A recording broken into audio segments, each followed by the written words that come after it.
Le CAPS, soyons bien clairs, je ne suis pas le ministre Collin. Le Centre d'aide à la performance sportive, le CAPS, est donc heureux de vous accueillir ici à l'Université de Liège pour ce colloque. Et vous le savez, l'originalité du CAPS est de regrouper les trois principales universités francophones, l'UCL, l'ULB et l'Université de Liège. Vous le savez aussi, depuis de nombreuses années, de nombreuses personnes ont contribué au développement du CAPS et je tiens particulièrement à remercier la Fédération Wallonie-Bruxelles.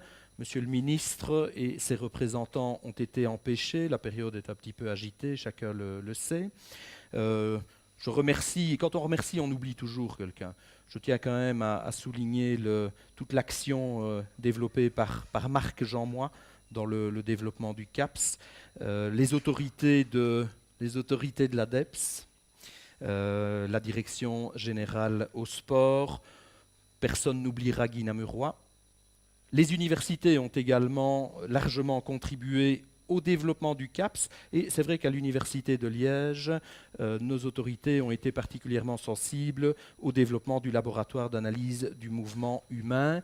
Je remercie le vice-recteur à la recherche, le professeur Klutz, pour sa présence. Le ministre est donc absent, mais nous soutient bien évidemment, et sans l'intervention de la Fédération Wallonie-Bruxelles, le CAPS n'existerait pas. Pour l'ADEPS, nous remercions Alain Létà, administrateur général. Pour l'ULG, je pense que notre doyen, le professeur Doriot, en faculté de médecine, va nous rejoindre. Et le CAPS, il y a de nombreux objectifs. Et vous savez comme moi que les objectifs principaux, c'est optimaliser la performance, c'est de la prévention lésionnelle. Alors, différents domaines d'expertise sont placés à la disposition du sportif de haut niveau dans les différentes universités.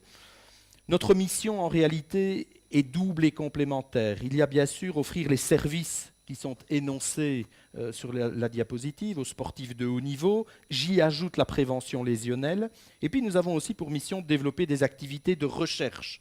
Et la recherche, ce n'est pas juste se faire plaisir dans des laboratoires, c'est vraiment essayer de développer des techniques, des procédures innovantes, de les valider, et que le sport de haut niveau ne soit pas aux mains de quelques gourous, mais que ce que finalement nous réalisons, nous proposons aux athlètes soit réellement validé et sous-tendu par l'évidence scientifique.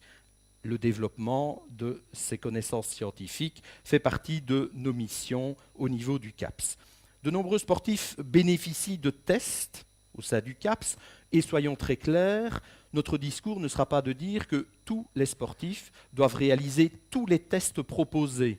Il faut bien évidemment, en fonction de la discipline, des questions que l'on se pose, pouvoir identifier les tests les plus pertinents et différentes unités permettent alors de réaliser ces tests et de répondre aux questions que vous posez. Parce qu'en réalité, quand vous adressez un sportif pour un test, quel qu'il soit, vous nous posez une question.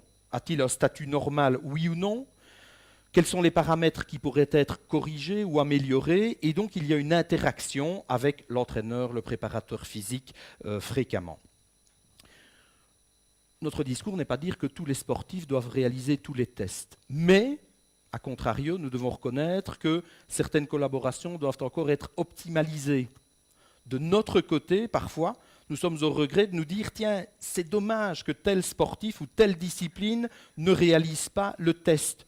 Pas pour remplir nos laboratoires, mais vraiment parce que le message pourrait être intéressant pour le sportif qui reste au centre de nos préoccupations. En ce qui concerne l'organisation de la séance, nous avons la chance d'accueillir le docteur Rabita de l'INSEP, qui va donc nous faire partager toute son expertise et toute l'expertise de l'INSEP dans le suivi des sportifs de haut niveau. Donc merci pour votre présence. Ensuite, différents exposés par les unités spécifiques du CAPS. En termes d'organisation, je précise que nous aurons la possibilité de poser quelques questions à M. Rabita, mais que pour la suite des exposés, les échanges auront lieu à travers des tables rondes en dehors de l'auditoire, et vous aurez pour chaque unité un interlocuteur pour poser les questions les plus précises, les plus spécifiques que vous souhaitez. Alors, des visages que vous connaissez bien évidemment, l'unité de métabolisme, chez le professeur Franco et le professeur Maric. La biomécanique et l'isocinétisme ici à l'Université de Liège avec notamment le professeur Bénédicte Fortom et le docteur Cédric Schwartz. Et je me permettrai de remercier les jeunes collaborateurs. On a vraiment la chance d'avoir une équipe très dynamique et très performante. Je ne le redis pas souvent, mais aujourd'hui je le dis. Et merci à Gilles, François, Julien pour toute leur implication dans la vie du CAPS et dans l'organisation du colloque aujourd'hui. La psychologie chez le professeur Godin. Ce qui est musculaire, nutrition et psychologie chez le professeur Alain Carpentier et chez le professeur Jacques Duchâteau. Et donc voici notre programme. On va respecter le timing. On a demandé aux différents orateurs d'être rigoureux dans la gestion du temps. C'est donc M. Rabita qui va ouvrir le bal. Merci à nouveau pour votre présence.